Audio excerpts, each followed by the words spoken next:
Welcome back. In this video we're going to take a look at the Star Trek Original Series Enterprise Bridge, which is a Lego compatible model by a company called Mega Bloks. This is the first Mega Bloks product I've looked at, and I'm really excited to look at it because I'm a massive Star Trek fan, so I'm going to really enjoy doing this.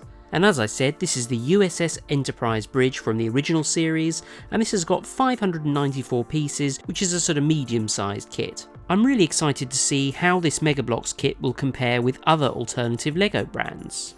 As you can see from the artwork on the box, this is going to be a pretty detailed recreation of the Enterprise Bridge, complete with minifigures. On the back of the box we can see that as well as the original series bridge, they also have recreated a number of other original series scenes and ships, which I think will be really nice to look at as well in the future. Time to open this box and see what you actually get inside this model.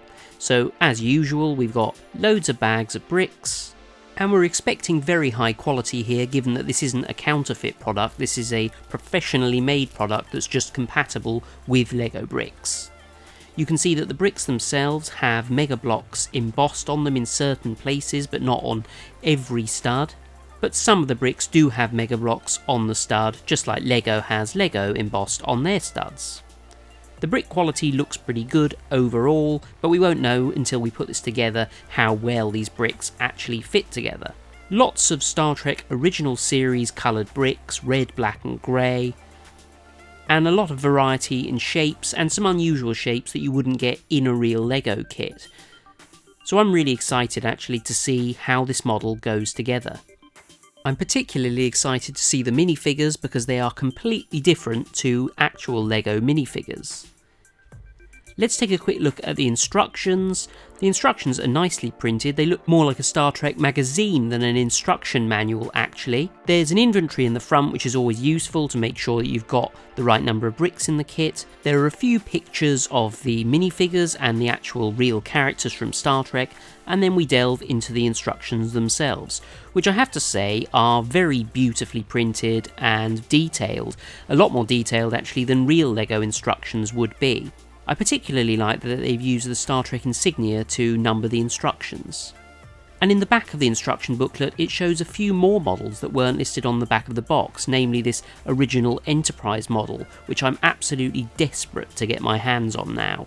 So I thoroughly enjoyed building this model over a few hours on an afternoon. It was really great, the bricks went together just fine, the instructions were easy to follow, it was just a super enjoyable build. There was one issue which I'll tell you about later. And as you can see, the finished model is exceptionally detailed and looks so much like the original series Enterprise Bridge. Very, very impressive. Vibrant colours, lots of detail, lots of things to play with on this model. A lot of the detail comes from printed bricks in this kit, which I don't mind. I also prefer that they're printed bricks rather than stickers, because stickers can be hard to get right. Obviously this is a LEGO compatible kit, so it's not going to be an exact replica of the Enterprise Bridge, but even down to this Enterprise plaque, they put everything in this model that you would expect to find on the Enterprise Bridge. If we look closely at the stations, you can see that there are lots of buttons and printed bricks with graphs and screens and things that are in keeping with the original Enterprise design. There are little seats with these funny little sort of impaling S&M spike things sticking out of them. I think the reason for those will become clearer later on. There's the little handrail that Kirk would lean on when he was contemplating or probably trying to woo one of the female staff members on the Enterprise. Kirk's chair, which looks pretty detailed too. We've also got Chekhov and Sulu's station, which is also extremely detailed. Overall, this model just looks like a fantastic replica of the Enterprise Bridge. But this model isn't just good to look at, there are actually some functional features on this model as well.